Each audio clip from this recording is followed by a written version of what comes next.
requirements are not strict enough. According to Sea-Watch, this is a political trick aimed at stopping Sea-Watch activities. The Dutch government and the EU should be ashamed of these policies. First they colonized basically the whole world, then they bombed the shit out of the global south, and when people start fleeing for war or when people start fleeing from the poverty, that's a result from their neo-colonial policies, then suddenly there is no space for them here anymore. And they literally let people drown in the Mediterranean.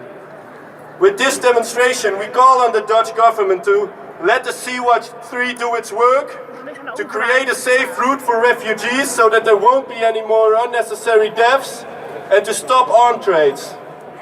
But also the city of Amsterdam has to take its responsibility, because at this moment there's more than 45 people living in the street that don't have a shelter because the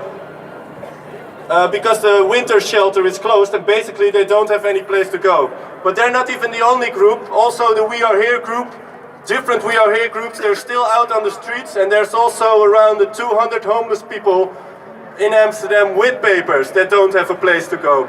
So with this demonstration, we also call upon the local politicians in Amsterdam to immediately reopen the winter shelter for at least 3 months, and in that time work through a permanent emergency shelter for undocumented refugees and for all homeless people.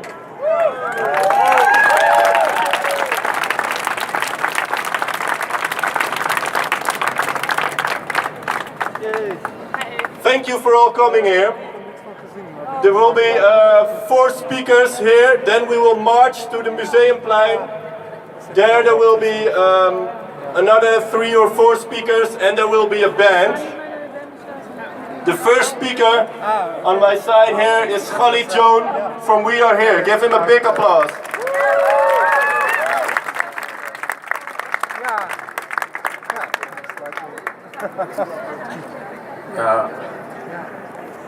Thank you so much for coming around, and also my special thanks to those who organized this event and bring us all together in order to create awarenesses and to lock doors of those whom are able to do things or any change if possible. And also I would like to thank the churches whom are very busy at last days by hosting a group of refugees whom are sent it away from the night shelter. Thank you so much, and really I ask you to applaud for all these churches, please, for the great job. Thank you so much. So we know, as from our human nature, the most difficult decision that people took to give up their home countries, seeking refuge and safeties somewhere else. You have to forget everything. The food, the smell, your friends, the neighborhood that you have grown up, and to start all over again somewhere else you don't know. You have to adapt a lot of things.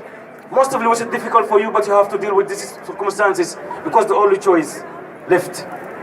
There is a lot of reason push us to give up our countries. Let's talk about them a little bit and give people some clue with that.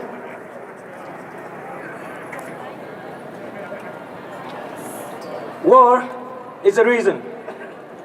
Climate change is also a reason. Economically matters is a reason. To fight against the war, I want you please to stand all together as one and to ask this government or every government who participates on sending weapons to these conflicted areas today is what we need from them, a positive innovations. A positive innovations, that is what we miss. I mean, what we need, pen, pencil, and exercise book to help the kids study and making their own future. But we don't need guns, we don't need tanks. This is the most of reason create refugees around the world today. And when you give up your country and you come back seeking for safety, you will be treated as a criminal. Who is the criminal? Who has created the war? Who has created the war? It's them.